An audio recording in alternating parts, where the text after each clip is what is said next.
ஆண்டவருக்கு அன்பானவர்களே, அம்மாட்ட கொடுத்துருங்க. அதை அம்மா வாங்க. இந்த நாளில் உங்களோடு கூட இருப்பது ரொம்ப மகிழ்ச்சி. உங்களை எல்லாரையும் அன்போடு கூட வாழ்த்துகின்றோம். இந்த வாய்ப்பை கொடுத்த நம்முடைய போதகர் ஐயா அவர்களுக்கு நன்றி உள்ளவர்களாக இருக்கிறோம். வாங்க.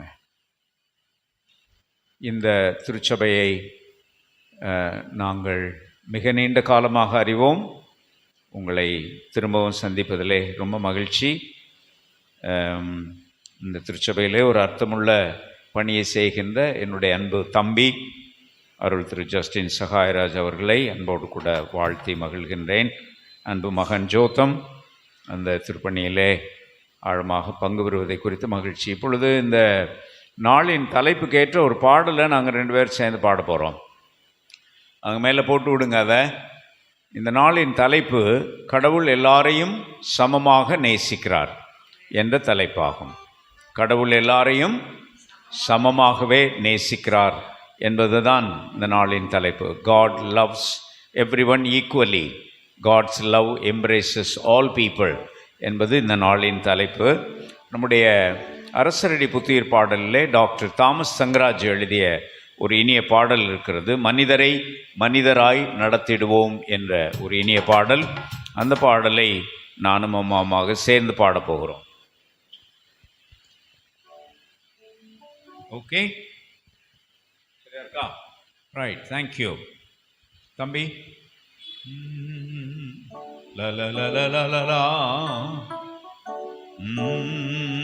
அதான்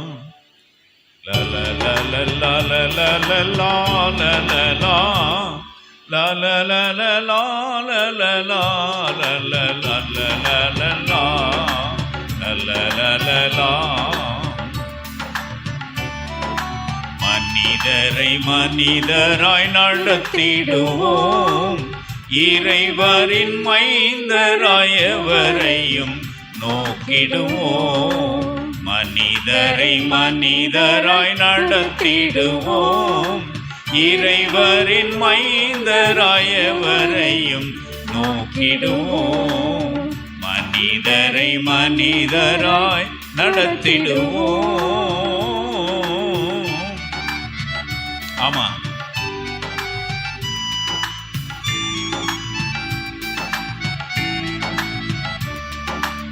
இறைவனின் மைந்தராம் இயேசு பிரான்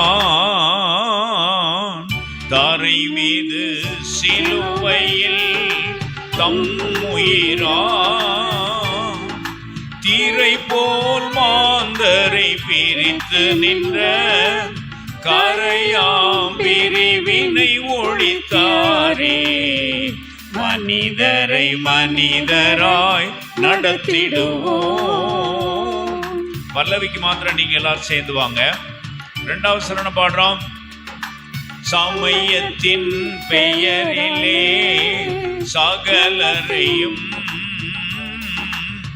சமமாக கண்டிட மறுத்தனரே.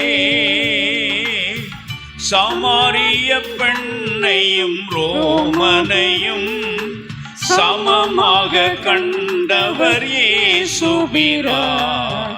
மனிதரை மனிதராய் நடத்திடுவோம். கிறிஸ்தவர் புறந்தவர் என்றதுமே பரந்திடும் பந்தமும் பாசமுமே இந்நிலை மாறிய யாவரையும் சொந்த சகோதரராக்கிடுவோம். எல்லாரும் மனிதரை மனிதராய் நடத்திடுவோம். இறைவனின் மைந்தராய் எவரையும் நோக்கிடுவோம். கடைசி சரணம் எல்லாரும் சேர்ந்து பாடுவோம். வெள்ளைய கருத்தவர் வேற்றுமையும் உள்ளவர் இல்லாதோ என்றும் பல உள்ள நம் வேதங்கள் ஒழித்திடுவோம். உள்ளத்தில் உள்ளத்தில் அன்பினை பூண்டிடுவோம். மனிதரை மனிதராய் நடத்திடுவோம்.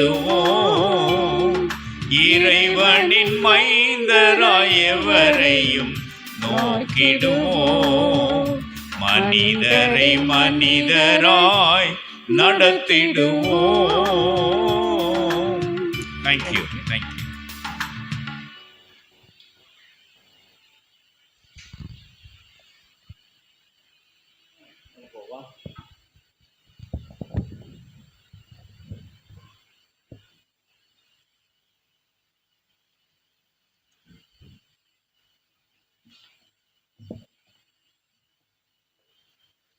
நாம் ஆண்டவரை நோக்கி மன்றாடுவோம், ஜெபம் செய்வோம்.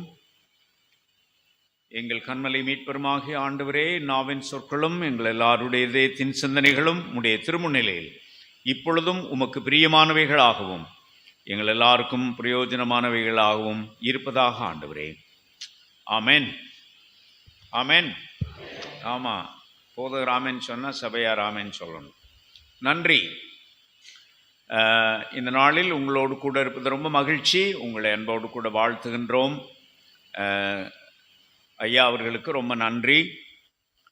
பிள்ளைகளுக்கு ரொம்ப வாழ்த்துகள். நல்ல நல்ல பரிசெல்லாம் வாங்கியிருக்கீங்க. உங்களை வழிநடத்தின அன்பு சகோதரிக்கு வாழ்த்துகள். ஆண்டவர் உங்களுக்கு ஆசீர்வாதம் தரும். வாழ்த்துக்கள்னு சொல்லக்கூடாது, என்னன்னு சொல்லணும்?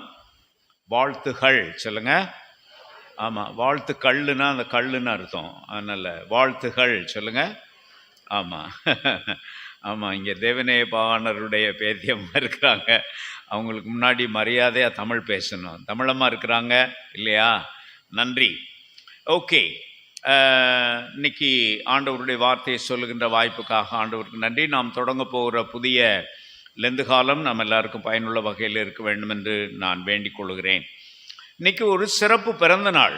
ஐயா பிறந்த நாள்லாம் வாசாங்க. இன்றைக்கி ஒருத்தருடைய பிறந்த நாள். அவர் ஒரு இன்டர்நேஷ்னல் ஃபிகர். அவர் இந்தியாக்காரர் இல்லை, தமிழ்காரர் இல்லை, ஆனால் ஒரு இன்டர்நேஷ்னல் ஃபிகர். யாருக்காச்சும் ஞாபகம் இருக்கா? போதறியா ஞானவரை வர்றாருன்னு உங்களுக்கு ஏற்கனவே தெரியுமான்னு தெரியல. அவர் வந்தார்னா ஏதாச்சும் கேட்பார் அப்படின்னு. இன்றைக்கி ஒருவருடைய சிறப்பு பிறந்த நாள். அவரை பற்றி கொஞ்சம் க்ளூ கொடுக்கட்டுமா? க்ளூ கொடுத்தா கண்டுபிடிச்சிருவீங்க எனக்கு கட்டாயமாக. ஆமாம், ஜோதி பாஸ்லாம் இருக்கிற திருச்சபை இது.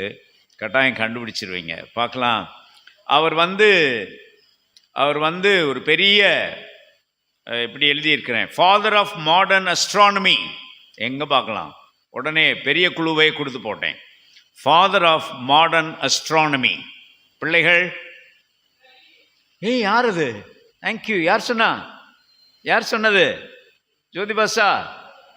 பின்னாடி யாரு? பின்னாடி யாரு? சரி, கை வைத்துங்க. ரொம்ப நன்றி மகளே, கைதடுங்க எல்லாரும்.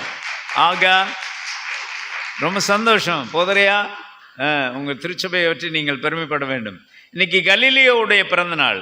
கலீலியோ கலீலி அவருடைய பிறந்த நாள் 1600 கிபி 1600 இதே நாளில் பிறந்தவர். அவர் என்ன கண்டுபிடித்தார்?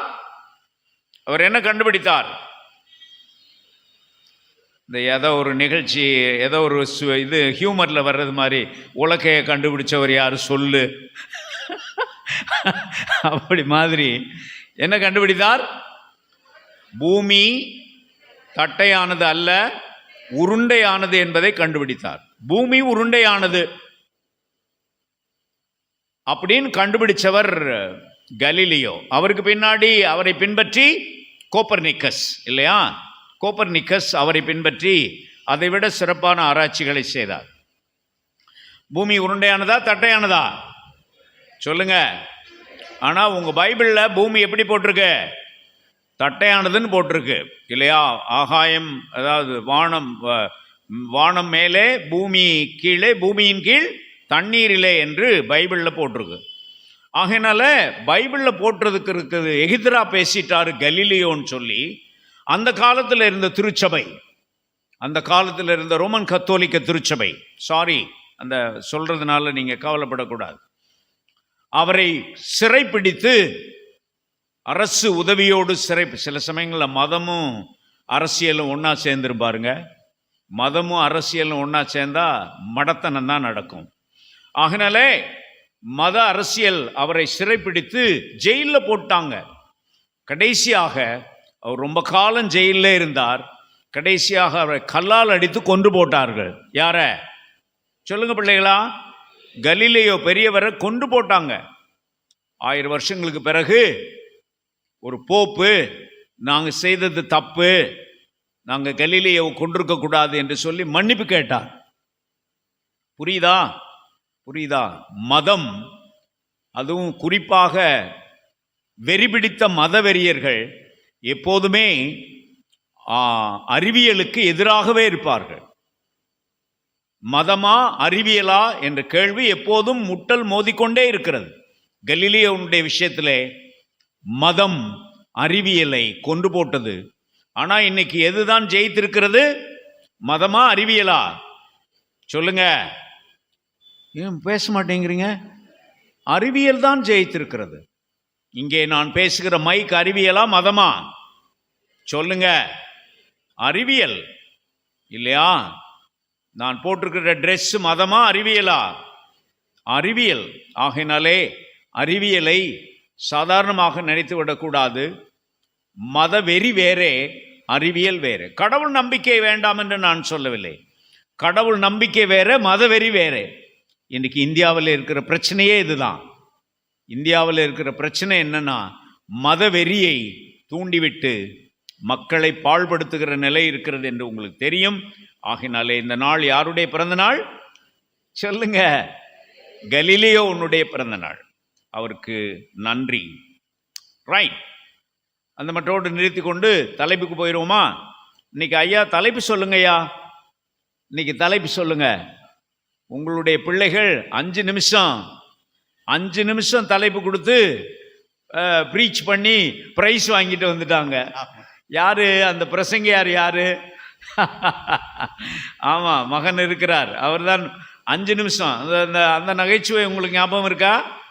அந்த 2 அம்மாமார் பேசிக்கிட்டு இருந்தாங்களே, நான் சொன்னான்னு தெரியல, 2 அம்மாமார் தங்களுடைய கணவரை பற்றி பேசிக்கிட்டு இருந்தாங்களா? ஜோத்தம் ஞாபகம் இருக்கா? இல்லையா? உனக்கும் ஞாபகம் இல்லையா? 2 அம்மாமார் தங்களுடைய கணவரை பற்றி பேசுங்க. அவர் தலைப்பை எடுக்க முன்னாடி நான் அந்த கதையை சொல்லி முடிச்சிடுறேன். ஆமாம், 2 பேர் பேசிக்கிட்டு இருந்தாங்களா. ஒரு அம்மா சொல்லிச்சான், எங்கள் கணவர் பயங்கரமான ஃபேமஸ் அப்படின்னு. எப்படி? அவருக்கு சொல்லிச்சான், 1 மணி நேரத்துக்கு முன்னாடி அவருக்கு தலைப்பு சொன்னால் போதும் 2 மணி நேரம் பேசுவார். 1 மணி நேரத்துக்கு முன்னாடி தலைப்பு சொன்னால் போதும் 2 மணி நேரம் பேசுவார் அப்படின்னுச்சான். உங்கள் வீட்டுக்காரர் என்ன வேலை செய்கிறாருன்னு கேட்டுச்சான். எங்கள் வீட்டுக்காரர் அரசியல் மேடை பேச்சாளர். அது ஒன்றும் பிரச்சனை இல்லை, அந்த ஆளுகளுக்கு காசை வாங்கிட்டு பேசுவாங்க இல்லையா? இந்தம்மா சொல்லிச்சான், எங்கள் வீட்டுக்காரர் அதை விட பெட்டர்னு.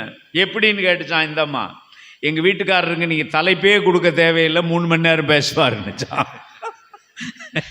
தலைப்பே கொடுக்க தேவையில்லை, ஆமாம் 3 மணி நேரம். உங்கள் வீட்டுக்காரர் என்ன வேலை செய்கிறாருன்னு கேட்டுச்சான். எங்கள் வீட்டுக்காரர் ஒரு போதகர் அப்படின்னு சொல்லிச்சான். ஐயா சொல்லுங்க, அன்னைக்கு தலைப்பு என்ன? அனைவரையும் அரவணைத்து மீட்டுக்கொள்ளும், அனைவரையும் அரவணைத்து மீட்டுக்கொள்ளும் கடவுளின் அன்பு. நன்றி ஐயா, நன்றி ஐயா. இப்பதான் சொல்றாரு. சரிதானா? அதுக்காக இப்பதான் பிரசங்கம் ஆயத்தமா இருப்பேன்னு நினைச்சிடாதீங்க. ஏற்கனவே பிரசங்கம் ஆயத்தப்படுத்திட்டு வந்திருக்கிறேன், டைரியில் எழுதி இருக்கிறேன். சரிதானா ஐயா? ஆரம்பத்திலே இந்த சொல்லிதான் அந்த மன்னாவை சொல்லி. ஆமா, நீங்க சொல்லியே தொடங்குனீங்க. ரொம்ப நன்றி ஐயா, ரொம்ப நன்றி. அனைவரையும் அரவணைத்து ஏற்றுக்கொள்ளும் தெய்வீக அன்பு. எழுதுங்க எழுதுங்க, நான் அப்பப்போ சொல்றேன், ஒழுங்கா எழுதணும் பிரசங்கத்தை. கோயிலுக்கு வரும்போது 4 விஷயம் கொண்டு வரணும்னு சொல்லியிருக்கேன். என்னென்ன சொல்லுங்க? 1 பைபிள் கொண்டு வரணும், 2 பாட்டு புஸ்தகம் கொண்டு வரணும், 3 டைரி கொண்டு வரணும், 4 ஒரு பிள்ளை ஒரு சகோதரி பேனாவை தூக்கி காமிக்குது, நான் பேனா கொண்டு வரணும். ஓசி பேனா வாங்கி வீட்டுக்கு கொண்டு போயிடக்கூடாது. சரியா? என்னையா காணிக்க கொண்டு வரணும். பயங்கரமான ஆளுங்க. எப்பா, எந்த சபையிலையுமே இதை சொல்லவே இல்லையா போதரையா? நீங்க ரொம்ப கொடுத்து வச்ச ஒரு போதரையா, பயங்கரமான ஆளுங்கய்யா. நான் சொல்லிடுறேன். அடுத்த சபைக்கு போகும்போது கேகே நகரில் காணிக்க கொண்டு வரணும்னு சொல்லுறது ஒரு அம்மா சொன்னாங்க அப்படின்னு சொல்லிடுறேன். ரைட். அப்போ 5 விஷயம் கொண்டு வரணும் இல்லையா? ரைட், எழுதுங்க பார்க்கலாம். அனைவரையும் ஏற்றுக்கொள்ளும், அரவணைத்து ஏற்றுக்கொள்ளும் தெய்வீக அன்பு. அதுதான் இன்னைக்கு தலைப்பு. இங்கிலீஷில் a divine love which embraces all people. A divine love which embraces all people என்பதுதான் இந்த நாளின் தலைப்பு. அன்பானவர்களே, transcending all the human barriers. Love of God which transcends all the human barriers என்பதுதான் இந்த நாளின் தலைப்பு. அன்பான நண்பர்களே, ஹியூமன் பேரியர்ஸ் எல்லாம் என்னென்ன இருக்கு? மனித தடைகள் என்னென்ன? எல்லாரையும் சமமாக ஏற்றுக்கொள்வதற்கு இன்னைக்கு இருக்கிற தடைகள் என்னென்ன சொல்லுங்க பார்க்கலாம். ஒன்று சொல்லுங்க. ஜாதிக்கு முன்னாடி இன்னொன்னு சொல்லணும். மதம். மதம் ஒரு தடையாக இருக்கிறது. எல்லாரும் சமமாக ஏற்றுக்கொள்வதற்கு மதம் ஒரு தடையாக இருக்கிறது. 2, ஜாதி. ஆமா, அது இந்த நாட்டுக்கே உரிய வியாதி, நம்ம நாட்டுக்கே உரிய வியாதி. சரிதானே? நம்ம நாடு, நமக்கு பக்கத்தில் இருக்கிற நாடுகள், அப்படி செதறி நமக்கு பக்கத்தில் இருக்கிற நாடுகள்லையும் அது கிடக்கு இல்லையா? மேலை நாடுகளில் ஜாதி கிடையாது. ஆனால் மேலை நாடுகளில் இன்னொரு தடை இருக்கிறது. அது என்ன? கிளாஸ். கிளாஸ். கிளாஸ்னா என்ன தமிழ்ல? கிளாஸ், வகுப்பு இல்லையா? உயர்ந்தவர்கள், ஆமா, ஏழைகள், பணக்காரர்கள் என்ற கிளாஸ் அது. அப்புறம் வேற என்ன இருக்கு? மேலை நாடுகளில் இன்னொரு தடை இருக்கிறது. அது என்ன தடை? நிறம். வெரி குட், நிறம். ஆமா, நான் வெள்ளைக்காரன், நீ கருப்பன் என்ற, நீ கலர், நாங்க வெள்ளைக்காரங்க என்ற நிற வேறுபாடு இருக்கிறது. வேற என்ன இருக்கு தடைகள்? அம்மா, ரேஸ், இனம், இன வேறுபாடு. ரொம்ப நன்றி மகளே. இனமும் கலரும் கொஞ்சம் ஒத்து போகிற ஒரு விஷயம். ஆக ரேஸ் இருக்கு, கலர் இருக்கு, காஸ்ட் இருக்கு, கிளாஸ் இருக்கு, ரிலிஜியன் இருக்கு. இவையெல்லாம் கடவுளுடைய பேரன்பை தடை செய்கின்ற விஷயங்கள். ஆமாவா இல்லையா? ஆமாவா இல்லையா? ஆமா. ஆனால் அவை எல்லாவற்றையும் தாண்டி நின்று நம்மை சமமாக ஏற்றுக்கொள்ளுகிற கடவுளுடைய பேரன்பு. God's love is unlimited. சொல்லுங்க, காட்ஸ் லவ் இஸ் அன்லிமிட்டெட். நான் எப்போல்லாம் பைபாஸ் ரோடு வழியாக போகணும், அப்போல்லாம் அங்கே ஒரு பெரிய பில்டிங் இருக்குது. அதில் என்ன எழுதி போட்டிருக்கு? அன்லிமிட்டெட் அப்படின்னு எழுதி போட்டிருக்கோம். நான் எப்போவுமே யோசிப்பேன், அன்லிமிட்டெட் லவ் ஆஃப் காட் என்று நான் யோசிக்கிறது உண்டு. நண்பர்களே, நான் 3 திருமறை பகுதிகள் நமக்கு கொடுக்கப்பட்டிருக்கின்றன. அவைகளை நாம் பார்க்க போகிறோம். போகிறதுக்கு முன்னாடி அன்பான தம்பி இன்று அருள் பெருந்திரு ஜேக்கப் லிவிங்ஸ்டனை பற்றி அவர்கள் நிறைய சொல்லிவிட்டார்கள். அதற்காக நான் அவர்களுக்கு நன்றி உள்ளவனாக இருக்கிறேன். நம்முடைய பேராயர், என்னுடைய தம்பி, என்னிடத்திலே 4 வருடங்கள் படித்தவர் பேராயர் ஜேக்கப் லிவிங்ஸ்டன் நேற்றைய தினம் ஒரு விபத்திலே விபத்து ஏற்பட்டு இறந்து போய்விட்டார். அவருக்காக நாம் ஆண்டவருக்கு நன்றி சொல்ல வேண்டும். மிகுந்த புலமை மிக்கவர், நல்ல தைரியசாலி, ரொம்ப கருத்து செறிவு உள்ளவர், நிறைய பாடல்களை எழுதியிருக்கிறார். அதற்காக ஆண்டவருக்கு நன்றி. நிச்சயமாக நான் ஒன்று சொல்லுகிறேன், அவர் இறந்தது கடவுளுடைய சித்தமே. சொல்லுங்க, இல்லை. சொல்றதுக்கு கொஞ்சம் பேருக்கு எனக்கு உங்களுக்கு பிரச்சனையா இருக்கும்னு எனக்கு தெரியும். ஆனால் நாங்கள் உங்களுக்கு கற்றுக் கொடுக்கிறோம். என் அன்பு தம்பி அருள் திரு ஜஸ்டின் சகாயராஜ் உங்களுடைய போதகர், பேராயர் ஜேக்கப் லிவிங்ஸ்டன் இறந்தது கடவுளுடைய சித்தமே. சொல்லுங்க, இல்ல. நிச்சயமா 50 வயசுல, 55 வயசா? ஆம், 57 வயசுல ஒரு பேராயர் புதிதாக பொறுப்பேற்று இன்னும் 1 வருஷம் கூட ஆகல. 1 வருஷம் இன்னும் ஆகல. அதற்கு முன்னால் இறந்து போய்விட்டார். அவர் ஆண்டவரோடு ஏற்றுக்கொள்ளப்பட்டு விட்டார் என்பதிலே எனக்கு ஒன்றும் பிரச்சனை இல்லை. ஆனால் அவர் இறந்தது கடவுளுடைய சித்தமே இல்லை. மனித பலவீனம், மனிதர்களுடைய தடைகள், மனித என்ன சொல்றதுன்னு தெரியல. அதனாலே அவைகளினாலே அப்படிப்பட்ட மரணங்கள் நடக்கவே சொல்லுங்க கூடாது என்பதை நான் உங்களுக்கு சொல்லிவிட்டு போகிறேன். இதை துணிச்சலாக யாரும் சொல்ல மாட்டார்கள். என்னுடைய தம்பி கட்டாயம் சொல்லுவார். ஆகினாலே ஐயாவுக்காக ஆண்டவருக்கு நன்றி. அந்த திருமண்டலத்துக்காக நாம் ஜெபிப்போம். ரைட், போலாமா? இப்பொழுது 3 டெக்ஸ்ட் 3 பாடங்கள் நமக்கு கொடுக்கப்பட்டிருக்கின்றன. தலைப்பு என்ன சொல்லுங்க? எல்லாரையும் அரவணைத்து ஏற்றுக்கொள்ளும் கடவுளின் பேரன்பு என்பதுதான் இந்த நாளின் தலைப்பு. ஆகையினாலே அதை பற்றி மூன்று பாடங்கள். முதலாவது பாடம் என்ன? யோனா. ஐயா யோவான்னு வாசிக்க போனார், நல்ல வேளை எனக்கு பயமாக போச்சு. ஆமாம், யோவண்ணான்னு போட்ட உடனே அது யோவண்ணான்னு போட்ட உடனே அது யோவான் ஆக்கிவிட்டார். யோனாவும் யோவண்ணாவும் தானே, அதனால ஒன்றும் பிரச்சனை இல்லை. யோனா 4வது அதிகாரம் சொல்லுங்க, 1 முதல் 11 வாக்கியங்கள். ஆமாம், யோனா கதை உங்களுக்கு நல்லா தெரியும் இல்லையா? யோனா கதை உங்களுக்கு நல்லா தெரியும். யோனா கதையிலே அருமையான செய்தி இருக்கிறது இல்லையா? மிக அருமையான செய்தி இருக்கிறது. கடவுள் எல்லாரையும் சமமாக ஏற்றுக்கொள்ளுகிறார் என்பதுதான் அந்த செய்தி. அந்த யோனா கதையில் இருக்கிற 11வது வசனத்தில் இருந்து 11வது வசனமா இல்லை, அந்த எடுங்க பார்க்கலாம், யோனா புஸ்தகத்தை எடுங்க பார்க்கலாம். யோனா புஸ்தகத்தில் அந்த வசனம், யோனா பயங்கரமான கோவக்காரராக இருக்கிறார். அவர் பயங்கரமான கோவக்காரராக இருக்கிறார்.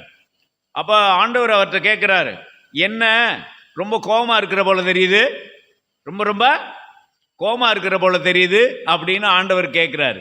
யோனா அதுக்கு என்ன சொல்கிறாரு சொல்லுங்க? செத்து போனாலும் பரவாயில்லையா, உம்மை நம்பி நான் பெரிய பீத்தாப்பா போய் சொல்லிட்டு வந்துட்டேன். எங்க நினிவேல 40 நாளில் நீங்கள்லாம் அழிஞ்சு போயிடுவீங்க அப்படின்னு ரொம்ப பெருமையாக சொல்லிட்டு வந்துட்டேன்.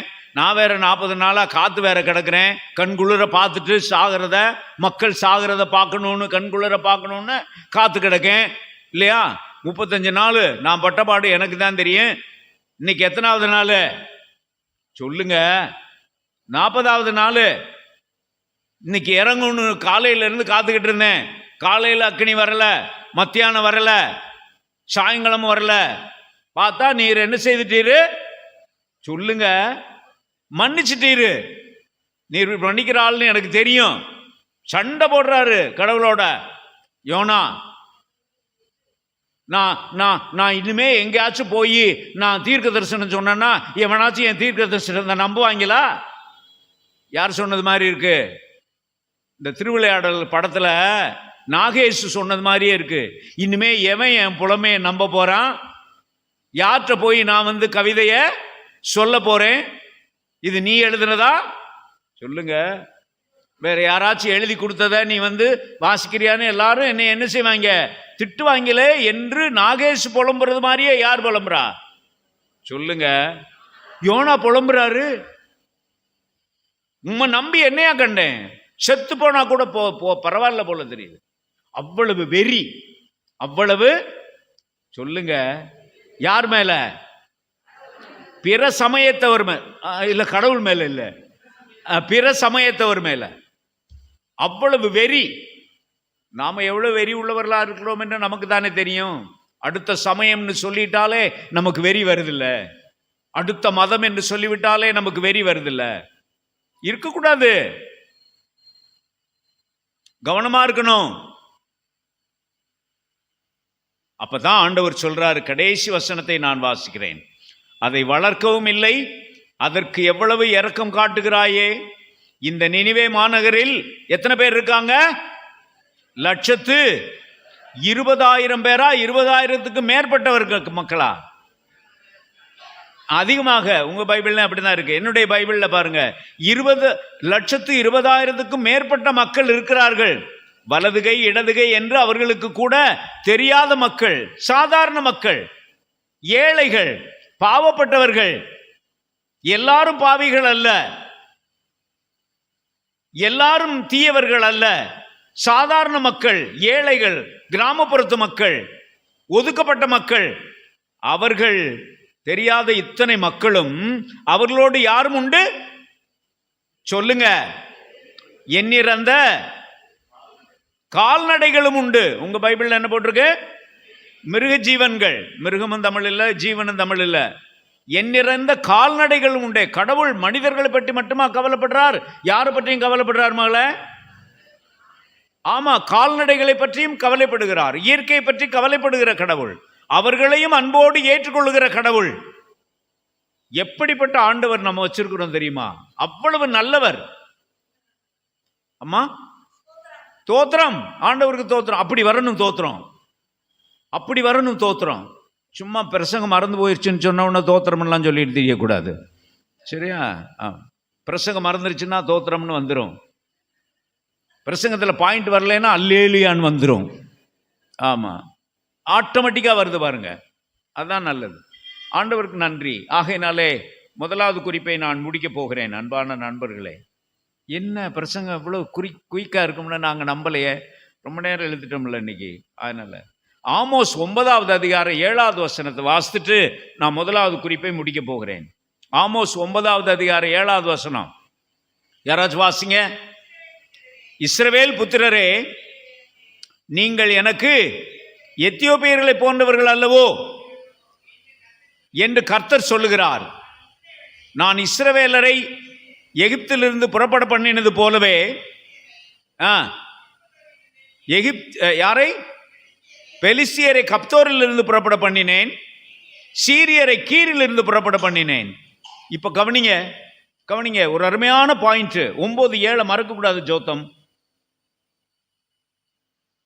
கடவுள் விடுதலை செய்கிறவர். அவர் இஸ்ரவேலர் மட்டுமா விடுதலை செய்கிறாரு? இல்ல, அவர் பெலிஸ்தியரை கப்தோரிலிருந்து விடுதலை செய்திருக்கிறார். பெலிஸ்தியர் கப்தோரில அடிமைகளா இருந்தார்கள். இது எப்படி இருக்கு? என்னைக்காவது யோசிச்சிருக்கீங்களா? வாசித்திருக்கீங்களா?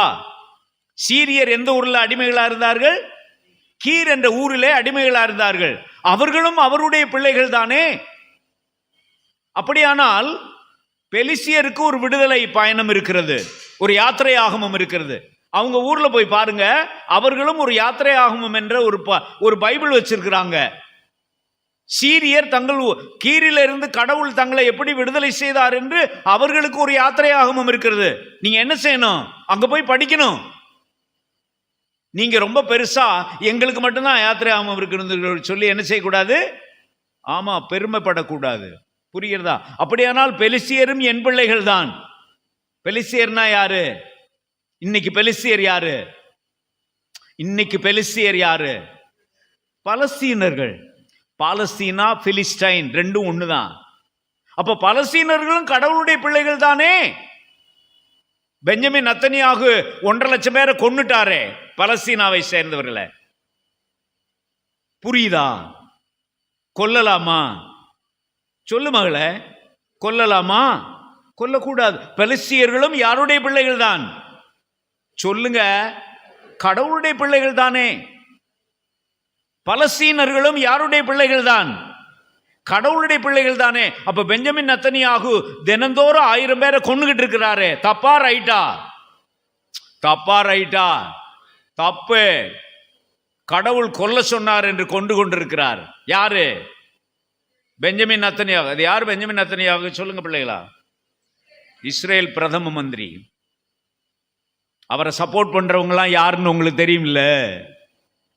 அவரை சப்போர்ட் பண்றவங்க யாருன்னு உங்களுக்கு தெரியுமா தெரியாதா? தெரியுமா தெரியாதா? தெரியும். ட்ரம்ப் அப்படியே சப்போர்ட் பண்றாரு. நம்ம ஊர்க்காரரும் சப்போர்ட் பண்றாரு.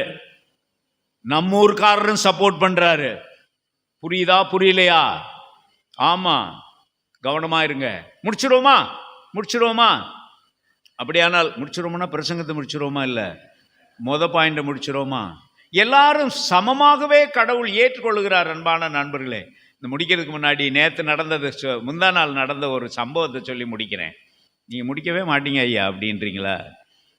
முந்தா நாள் நானும் அம்மாவும் வாடிப்பட்டிக்கு ஒரு கல்யாணத்துக்கு போயிருந்தோம். வாடிப்பட்டிக்கு ஒரு கல்யாணம். நம்ம இதில் ரெவரண்ட் டேனியல் ரவி இருக்காங்கல்ல, அவங்களுடைய உறவினர் வீட்டில் ஒரு கல்யாணம். நம்ம இதில் டேனியல் ரவி இருக்கிற ஊர் என்ன?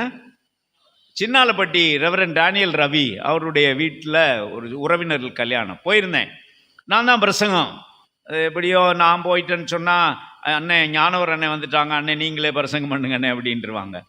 பிரசங்கம் என்ன பண்ணேன்னு நான் சொல்ல மாட்டேன். ஆனால் அந்த கல்யாணத்தில், ஒரு கிராமப்புறத்தில் நடந்த அந்த கல்யாணத்தில் நிறைய இந்துக்கள் உட்கார்ந்துருந்தாங்க. பிள்ளைகளா, பொட்டு வச்சவங்க, பட்டை அடித்தவங்க, இந்துக்கள் நிறைய உட்கார்ந்துருந்தாங்க. அம்மாமார் பொட்டு வச்சுட்டு பட்டை அடிச்சுட்டு, ஐயாமார் பட்டை அடிச்சுக்கிட்டு, இந்த இது போட்டவங்க, அதுக்கு பேர் என்ன? இந்த பெண்கள் முக்காடு போடுவாங்களே, அதுக்கு பேர் என்ன?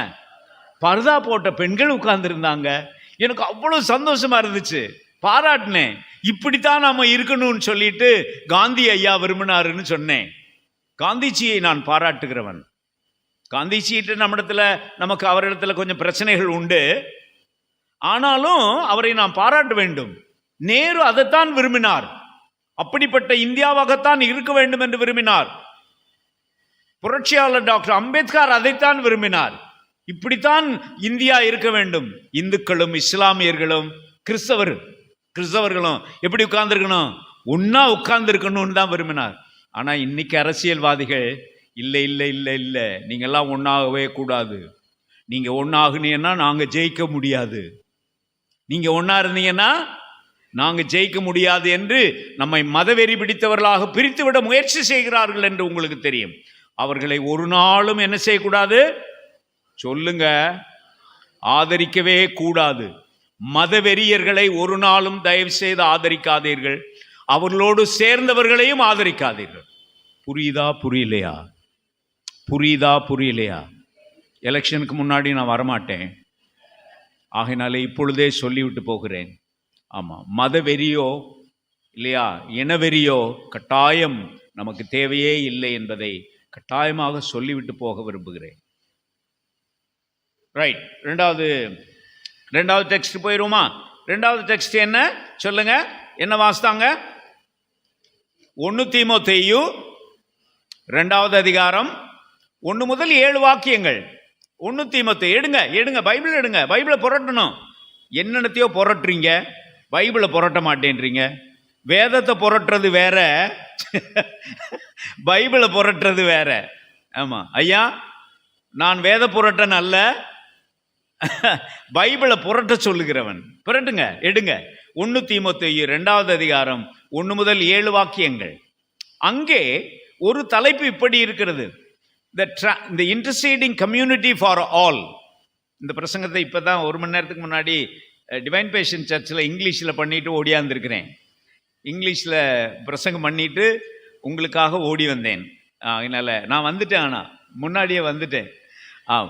அதனால் the interceding community for all, pray for all என்று அங்கே போடப்பட்டிருக்கிறது.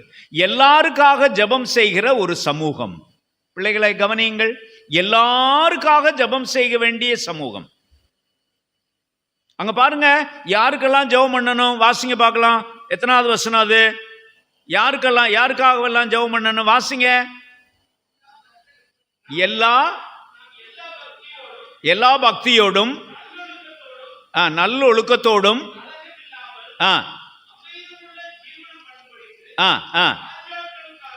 1 ராஜாக்களுக்காகவும் 2 அதிகாரமுள்ள யாவருக்காகவும் அப்படியே செய்ய வேண்டும். ஆமா, அமைதியோடு வாழ அரசர்களுக்காகவும் உயர்நிலையில் உள்ள எல்லா மனிதர்களுக்காகவும் இதுவே நம் மீட்பராகிய கடவுள் முன் சிறந்த ஏற்புடையதாகும். 4வது வசனம் தான் ரொம்ப நல்ல வசனம். எல்லா மனிதரும் மீட்பு பெறவும் உண்மையே அறிந்து உணரவும் வேண்டும் என்று அவர் விரும்புகிறார். ஏனெனில் கடவுள் ஒருவரே, கடவுளுக்கும் மனிதருக்கும் இடையே இணைப்பாளரும் ஒருவரே, அவரே நம்முடைய ஆண்டவராகிய இயேசு கிறிஸ்து. கடவுள் எல்லாரையும் ஏற்றுக்கொள்ளுகிறார். நல்ல டெக்ஸ்டுங்க, அருமையான டெக்ஸ்ட். எல்லாருக்காக ஜெபம் பண்ணணும் பிள்ளைகளா. ஆனா நம்ம ஜெபத்துல, கால ஜெபத்துல நம்முடைய அஜெண்டாவை கொஞ்சம் பார்ப்போமா? ரொம்ப சுருக்கமான ஒரு விஷயம் சொல்லிட்டு அடுத்த டெக்ஸ்ட்டுக்கு ஓடிடுறேன். நம்ம அஜெண்டாவை சொல்லுங்க. ஜெபம் பண்ணும் போது ஜோதம் யாருக்காக முதல்ல ஜெபம் பண்ணுவீங்க? என்னமா? யாருக்காக? நேஷனுக்காகவா? அவனுடைய சந்தோஷமா இருக்கு, பிள்ளைய ரொம்ப பாராட்டணுமே. அப்படியா? முதல்ல எடுத்தடுப்புல உங்களுக்காக ஜெபம் பண்ண மாட்டீங்களா? லாஸ்ட்ல தான். அருமையா, கைதட்டுங்க எல்லாரும், கைதட்டுங்க எல்லாரும். லாஸ்ட்ல தான் எனக்காக ஜெபம் பண்ணுவேன்றாரு. நன்றி மகனே, நன்றி மகனே.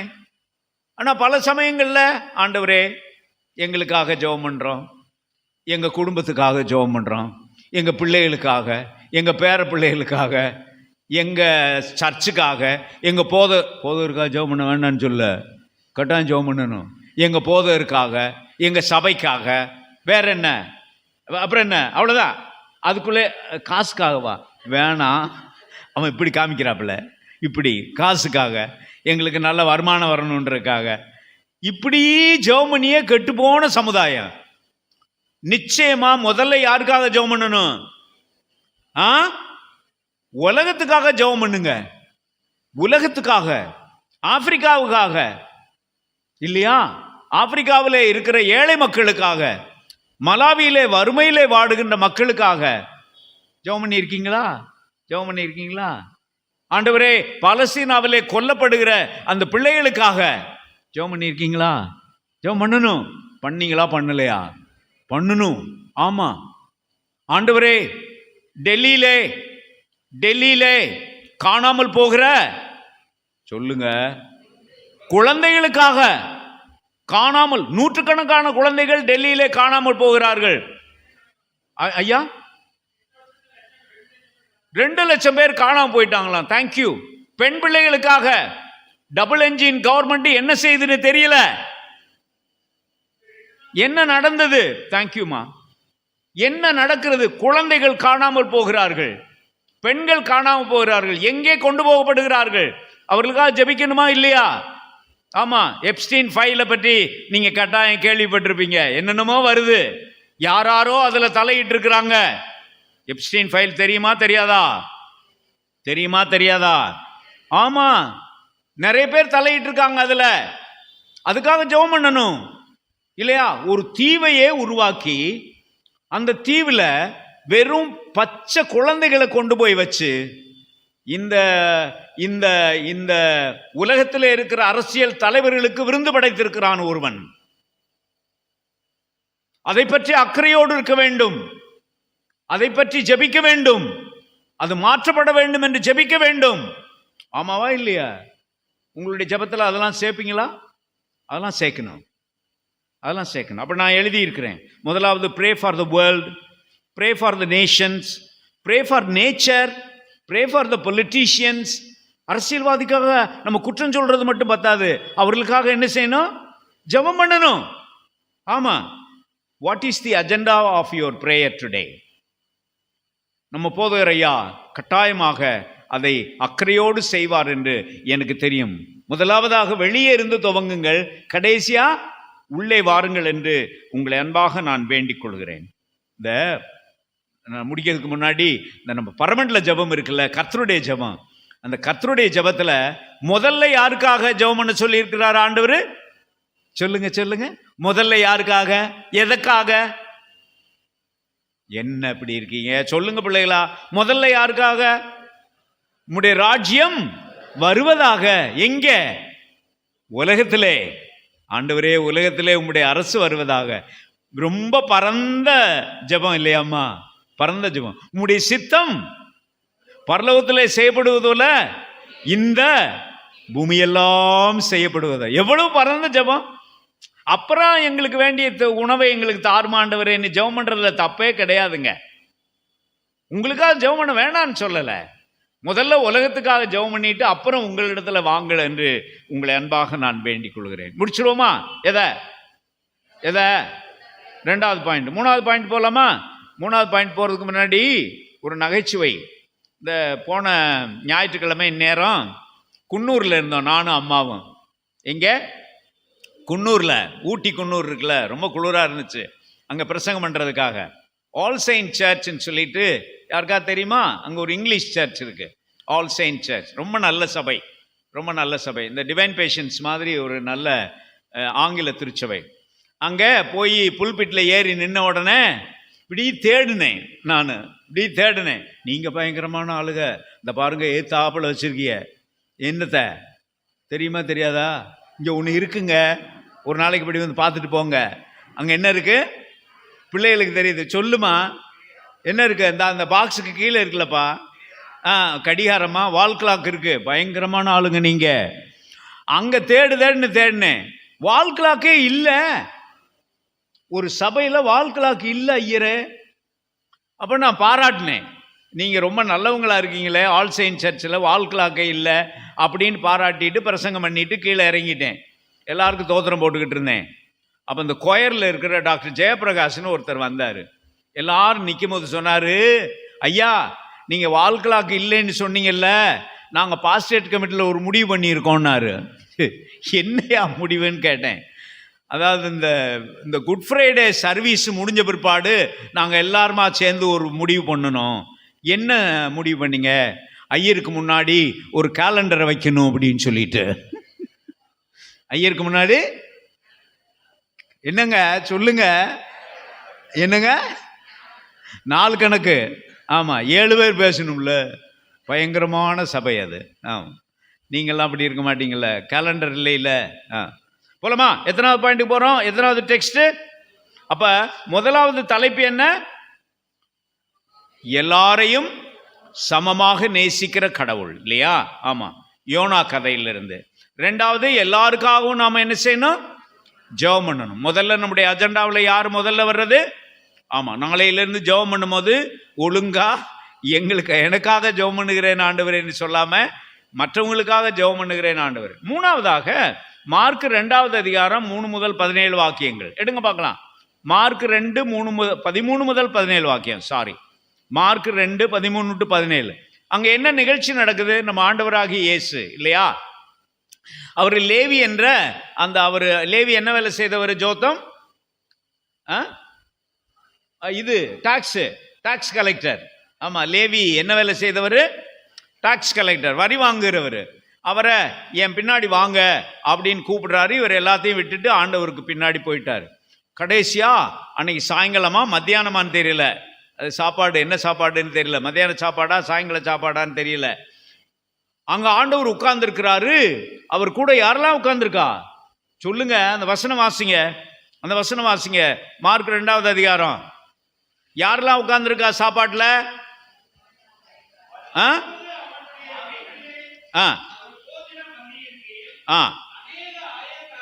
ஆயக்காரரும் பாவிகளும் அவரோடே வந்திருந்தபடியால்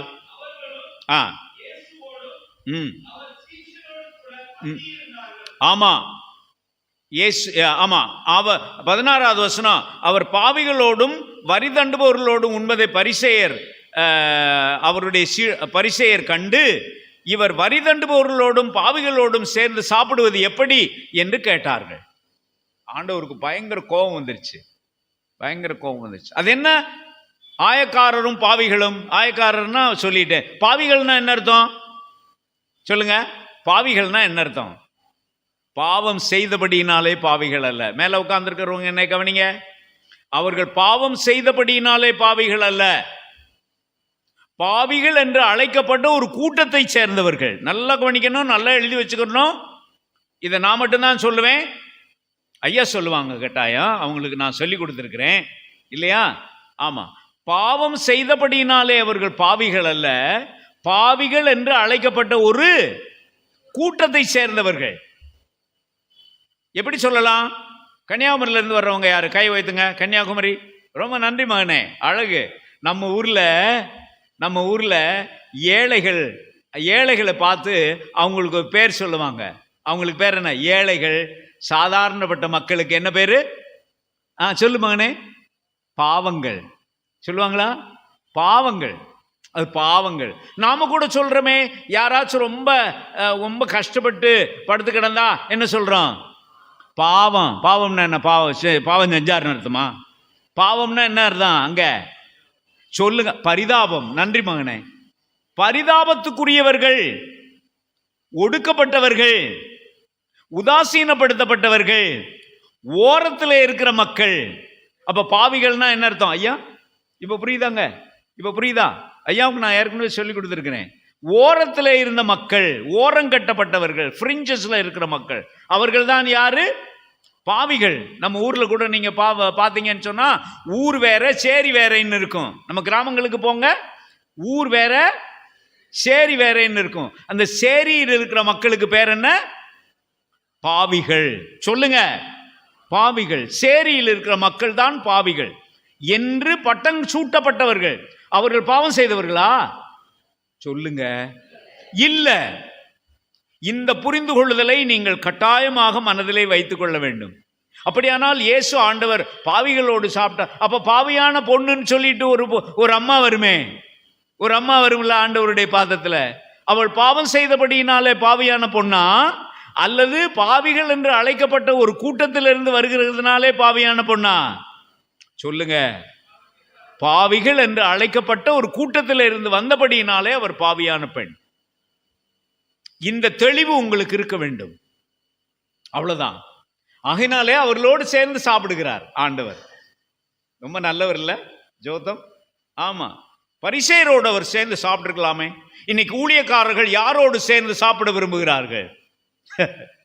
யாரோடு சேர்ந்து சாப்பிட விரும்புகிறார்கள்? புரியுதா? புரியுதா? பணக்காரர் வீட்டுக்கு போனா ஜெபம் ரொம்ப ரொம்ப ஸ்ட்ராங்கா இருக்கும். ஏழை வீட்டுக்கு சாப்பிட போனா ஜெபம் எப்படி ஆயிரும்? சுருக்கமாயிரும். ஏழை வீட்டுக்கு சாப்பிட போவாங்களானே தெரியாது ஊழியக்காரர்கள். ஆனால் இங்கே ஆண்டவராகிய இயேசு ஏழைகளோடு சேர்ந்து சாப்பிடுகிறார், புறந்தள்ளப்பட்டவர்களோடு சேர்ந்து சாப்பிடுகிறார், ஒடுக்கப்பட்டவர்களோடு சேர்ந்து சாப்பிடுகிறார். புரியுதா? புரியலையா? புரியுதா? அவ்வளவுதான் முடிக்க போறேன். அவ்வளவுதான் முடிக்க போறேன். இன்றைக்கு இந்திய நாட்டிலே நண்பர்களே, கடைசியாக ஒரே ஒரு குறிப்பு. இந்திய நாட்டிலே ஜாதி எப்படி பாதுகாக்கப்படுகிறது? இந்த இந்த இந்த இந்த பாயிண்டோட சேர்த்து சொல்லுங்க. யாரோடு நீங்கள் சாப்பிட வேண்டும் என்பதை குறித்து அக்கறையோடு இருக்கிற வெறியர்கள், அவனோட போய் சேர்ந்து உட்கார்ந்து சாப்பிடுற சொல்றாங்களா? சொல்லலையா? சொல்லுவாங்க. எந்த ஊர்க்காரவங்க முதல்ல சாப்பிடணும்? நான் வந்து ஆர்எஸ் மங்கலத்தில் ஐயரா இருந்தேன். ஆர்எஸ் மங்கலத்தில் ஐயரா இருந்தேன். கிளாஞ்சுனை ஆர்எஸ் மங்கலத்தில் ஐயர் தெரியும். ஒரு வருஷ காலம் ஐயரா இருந்தேன். அங்கே ஒரு பயங்கரமான இது நடந்துச்சு. ஒரு ஒரு ஒரு பாஸ்டேட் டின்னர் நடந்துச்சு. அப்போ சொன்னாங்க, ஐயா அந்த ஊருக்காரவங்க தான் முதல்ல சாப்பிடணும்னாங்க. நம்ம டயசிஸில் ஆர்எஸ் மங்கலம் பாஸ்டேட்டில் 40 வருஷத்துக்கு முன்னாடி நடந்த விஷயம். ஏன் இந்த ஊருக்காரவங்க முதல்ல சாப்பிட்டானா? ஐயா வழக்கத்தை மாத்தாதீங்க, ஐயா வழக்கத்தை மாத்தாதீங்க, முதல்ல அந்த ஊருக்காரவங்க தான் சாப்பிடுவாங்க என்று சாப்பாட்டு விஷயத்தில் ஜாதியை கடைபிடிக்கிற ஒரு இழிவான நிலை இந்த மண்ணிலே இருக்கிறது நண்பர்களே. தப்பா ரைட்டா? தப்பா ரைட்டா? தப்பு. இதை பற்றி பேசணுமா பேசக்கூடாதா? பேசணும். ஆகையினாலே நான் முடிக்க போகிறேன் நண்பர்களே. Eating with whom. நீங்க யாரோடு சாப்பிட விரும்புகிறீர்கள்? இன்னைக்கு மத்தியானம் யாரோட சாப்பிட போறீங்க? ஆகா ஆகா, நாங்கள் வீட்டில் தாங்க சாப்பிடுவோம். யாராச்சும் கூப்பிட்டு உட்கார வச்சு சாப்பிட முடியுமா? இன்னைக்கு யாரோட சாப்பிட விரும்புறீங்க என்று நான் கேட்டுக்கிறேன். Because in India untouchability is maintained in eating. With whom you are eating என்பது எல்லாரும் கோயிலில் எல்லாரும் காமனா சாப்பிடுறாங்க. நன்றி மகனே, நன்றி மகனே. கடைசியாக ஒரு கதை சொல்லி முடிக்கவா? கடைசியாக ஒரு கதை. கடைசியான்னு சொல்லிட்டு போய்கிட்டே இருக்கீங்க, ஆமாவா இல்லையா? ஒரு கதை சொல்லி முடிச்சிடறேன். இப்படி தான் ஒரு ஊரில், கவனிங்க அந்த கதையை கவனிங்க. இப்படி தான் ஒரு ஊரில், முடிக்கிறேன் என்பதற்கு பைபிளை மூடி வச்சா தானே உங்களுக்கு ஒரு ஆறுதலாக இருக்கும், ஆமாவா இல்லையா? ஆமான்றதை பாரியா, பயங்கரமான ஆளுங்க. இப்படி தான் ஒரு ஊரில் ஒரு பெரிய பணக்காரர் இருந்தார். ஜோதம், ஆமாம், ஒரு பெரிய பணக்காரர், ரொம்ப உயர் உயர் உயர் வகுப்பை சேர்ந்த ஒரு பெரிய பணக்காரர். அவர் அன்னைக்கு மத்தியானம் தன்னுடைய வீட்டுக்கு வெளியே, அதாவது மெயின் கேட்டுக்கு முன்னாடி நின்றுக்கிட்டு இருந்தார். அப்போது ஒரு ஏழை, பிச்சைக்காரர் என்பதற்கு என்ன தமிழ்? பிச்சைக்காரர் என்பதே தமிழ் தானே? ஆமாம், பிச்சை எடுப்பவர் அல்லது ஏழை. யாசகம் தமிழ் கிடையாது. யாசகம் தமிழா? யார் சொன்னது? இல்லை, ஆமாம், பிச்சை எடுக்கிறவர் ஒருத்தர் வந்து நின்னார். இன்னொன்னே, ஐயா பசிக்குது சாப்பாடு கொடுங்க அப்படின்னார். நல்லா கவனிங்க, ஐயா பசிக்குது சாப்பாடு கொடுங்க. இவர் உடனே என்ன பண்ணாரு, சரி கொஞ்சம் பொறுங்க அப்படின்னு போய் சாவியை எடுத்துட்டு வந்து அவருடைய வீட்டில் அந்த சைடு கேட்டு ஒன்று இருந்துச்சு. சைடு கேட், நம்ம வீட்டில் சைடு கேட் இருக்கா? எங்கள் வீட்டில் கூட ஒரு சைடு கேட் இருக்கு, சரிதானா? அப்போ ஒரு சைடு கேட்டை திறந்து இது வழியாக வாங்க அப்படின்னார். சைடு கேட் வழியாக கூட்டிகிட்டு போனார். யாரை? அந்த பிச்சைக்காரரை கூட்டிகிட்டு போய் பின் கொல்லைப்புறத்தில் கூட்டிகிட்டு போய், கொல்லைப்புறத்தில் அந்த என்னெல்லாம் இருக்கும் உங்களுக்கு தெரியும், ஒரு சின்ன ஷெட் இருந்துச்சு. அந்த ஷெட்டுக்கு கீழே அவரை உட்கார வச்சு, வீட்டுக்கு வெளியே உட்கார வச்சு, வீட்டுக்குள்ளே போய் ஒரு பழைய தட்டு, அது அலுமினிய தட்டா சில்வர் தட்டான்னு தெரியல, நம்ம வீடுகளில் இருக்கும்ல, பழைய தட்டு ஒன்று, அந்த தட்டில் கொஞ்சம் சோத்தை போட்டு கொண்டு வந்து இவரை உட்கார வச்சு, கீழே உட்கார வச்சு வீட்டுக்கு வெளியே சாப்பிட சொன்னார். கிராமங்களிலே இப்படி சாப்பிடுகிற நிறைய ஏழைகள் இருக்கிறார்கள் நண்பர்களே. ஆமாவா இல்லையா? ஆமாவா இல்லையா? ஆமாம், கவனமாக இருக்கணும். நான் கண்ணாலே பார்த்துருக்கிறேன். அதனால வெளியே உட்கார வச்சு சாப்பிட சொன்னார். சாப்பிட சொல்லும் முன்னாடி கொஞ்சம் பொறுங்க, ஒரு ஜெபம் பண்ணிட்டு சாப்பிடு. ஒரு பக்தி உள்ளவர். யாரு யாரு? இந்த பணக்காரர் ரொம்ப பக்தி உள்ளவர். ஒரு ஜெபம் பண்ணிடுவோம் அப்படின்னு. எனக்கு ஜெபம் பண்ண தெரியாதியா அப்படின்னாரு அவர். உடனே இல்லை நான் சொல்லுங்க அப்படின்னாரு. யாரு? பணக்காரர். சொல்ல சரி ஐயா சொல்லுங்க, சீக்கிரம் சொல்லுங்க, பசிக்குது அப்படின்னாரு அவர். சீக்கிரம் சொல்லுங்க அப்படின்னு. இவர் சொன்னாரு, பரமண்டலங்களில் இருக்கிற எங்கள் பிதாவே அப்படின்னார். Our Father who art in heaven. பரமண்டலங்களில் இருக்கிற எங்கள் பிதாவேன்னார். உடனே அவர் சொன்னாரு, பரமண்டலங்களில் இருக்கிற உங்கள் பிதாவே அப்படின்னாரு. யாரு? அந்த பிச்சைக்காரர், அந்த வறுமையில் இருந்தவர். நான் சொல்றபடி சொல்லியா, பரமண்டலங்களில் இருக்கிற எங்கள் பிதாவே. திரும்ப அவர் சொல்றாரு, பரமண்டலங்களில் இருக்கிற உங்கள் பிதாவே அப்படின்னார். இவருக்கு கோபம் வந்துருச்சு. யாருக்கு? சொல்லு. பணக்காரர் கோபம் வந்துருச்சு. என்னையா நான் சொல்றபடி சொல்றேன், நீ பாட்டுக்கு வேற மாதிரி சொல்ற, ஒழுங்கா சொல்லியா அப்படின்னு சொல்லிட்டு திரும்பவும் சொன்னார், பரமண்டலங்களில் இருக்கிற எங்கள் பிதாவே அப்படின்னாரு. உடனே அவர் என்ன சொல்றாரு? சொல்லுங்க, பரமண்டலங்கள் இருக்கிற உங்கள் பிதாவேன்னு. இவர் பயங்கர கோபம் வந்து, என்ன விளையாடுறியாயா?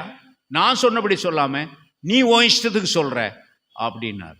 அப்பதான் அவர் சொன்னாரு, ஐயா கொஞ்சம் பொறுங்க, கொஞ்சம் பொறுங்க. எங்கள் பிதாவேன்னா என்ன அர்த்தம்? உங்களுக்கும் பிதா, எனக்கும் அப்பா. உங்களுக்கும் அப்பா, எனக்கும் அப்பா ஒருத்தர்னா நாம ரெண்டு பேர் யாரு? சொல்லுங்க பிள்ளைகள், சொல்லுங்க. சகோதரர்கள். நீங்க எனக்கு மூத்தவர், எனக்கு அண்ணன், நான் இளையவன், அதனால நான் உங்களுக்கு சொல்லுங்க தம்பி. ஒரே அப்பாவின் பிள்ளைகள், அண்ணன் தம்பிகள் நாம ரெண்டு பேரு. எங்கள் பிதாவேன்னு சொன்னா, நீ நானும் அண்ணன் தம்பின்னு சொன்னா நீங்க என்ன பண்ணியிருக்கணும்? என்னைய எந்த கதவு வழியா கூட்டிட்டு வந்திருக்கணும்? சொல்லுங்க. மெயின் கேட் வழியா கூட்டிட்டு வந்திருக்கணும். உள்ள கூட்டிட்டு வந்து எங்க உட்கார வச்சிருக்கணும்? உங்க டைனிங் டேபிள்ல உட்கார வச்சிருக்கணும். உங்க டைனிங் டேபிள்ல உட்கார வச்சு எந்த தட்டில் சாப்பாடு போட்டு கொடுக்கணும்? நீ சாப்பிடுகிற எந்த தட்டோ அந்த தட்டில் தான் நீ என்ன செய்யணும்? சாப்பாடு போட்டு கொடுத்துருக்கணும். ஆனா என்னை சைடு கேட்டு வழியா கூட்டிட்டு வந்து வெளியே உட்கார வச்சு, கீழே உட்கார வச்சு, ஒரு பழைய தட்டுல, ஓட்ட தட்டுல நீ சாப்பாடு கொடுக்குற. உன்னுடைய தகப்பன் வேற. சொல்லுங்க. என்னுடைய தகப்பன் வேற என்று சொன்னாராம். இந்த கதையை நான் படித்த போது என்னை கன்னத்தில் பளார்னு அரைஞ்சது மாதிரி இருந்துச்சு. இந்த மண்ணிலே எத்தனை வேறுபாடுகள். நான் முடிக்க போகிறேன் நண்பர்களே, அவ்வளோதான். பரமண்டலங்களில் இருக்கிற எங்கள் பிதாவே என்று சொல்லும்போது எல்லாரையும் உங்களுடைய சகோதரனாக, உங்கள் சகோதரியாக ஏற்றுக்கொள்ள மனமுண்டா? மனம் உண்டா? ஜெபம் பண்ணுவோமா? ஜெபம். அன்பு நிறைந்த ஆண்டவரே, எல்லாரையும் சமமாக ஏற்றுக்கொள்ளுகிற உம்முடைய பேரன்புக்காக உமக்கு நன்றி உள்ளவர்களாக இருக்கிறோம். எந்த விதமான வித்தியாசம் பாராமல் நினிவே மக்களை நீர் நேசித்ததற்காக உமக்கு தோத்திரம். வலது கைக்கும் இடது கைக்கும் வித்தியாசம் தெரியாத ஏழை மக்கள் நிறைந்த நினிவே, மிருக ஜீவன்களெல்லாம் உண்டு என்ற அந்த மாபெரும் வாக்கியத்துக்காக உமக்கு நன்றி. எல்லாருக்காக ஜெபம் பண்ண வேண்டும். முதலாவது உலகத்துக்காக, பிறகு எல்லாருக்கும் கடைசியிலே எனக்காக ஜெபம் பண்ணுகிறேன் என்ற ஒரு பெரிய படிப்பினையை உம்முடைய வசனம் எங்களுக்கு சொல்லிக் கொடுத்ததுக்காக நன்றி. எல்லாவற்றுக்கும் மேலாக ஆண்டவரே, ஏழைகள், பட்டினியாக இருக்கிறவர்கள், அனாதைகள், கைம்பெண்கள், நீதி மறுக்கப்பட்டோர், ஒடுக்கப்படுவோர், உதாசீனப்படுத்தப்பட்டோர், உடல் ஊனமுற்றோர், இவர்களை சமமாக நேசிக்கிற பண்பினை எங்களுக்கு நீர் கொடுத்திருக்கிறதுக்காக உமக்கு நன்றி ஆண்டவரே. இன்னும் துணிச்சலோடு அதை செயல்படுத்தும் பாக்கியத்தை எங்களுக்கு தர வேண்டும் என்று ஜெபிக்கிறோம். ஆண்டவரே, இந்த நாளில் மதியம் நாங்கள் சாப்பிடும்போது ஆண்டவரே, அப்படிப்பட்டவர்களோடு சேர்ந்து சாப்பிடுவோமா என்ற சிந்தனை எங்களுக்கு தந்து எங்களை காப்பாற்ற வேண்டும் என்று வேண்டிக் கொள்கிறோம். எங்கள் குறைகளை பொறுத்து கொள்ளும், நிறைவுக்கு நேராக வழிநடத்தி எங்களை ஆசீர்வதியும். இயேசு என்ற திருப்பெயரில் தாழ்மையோடு வேண்டிக் கொள்கிறோம் இரக்கமுள்ள ஆண்டவரே. ஆமென், ஆமென்.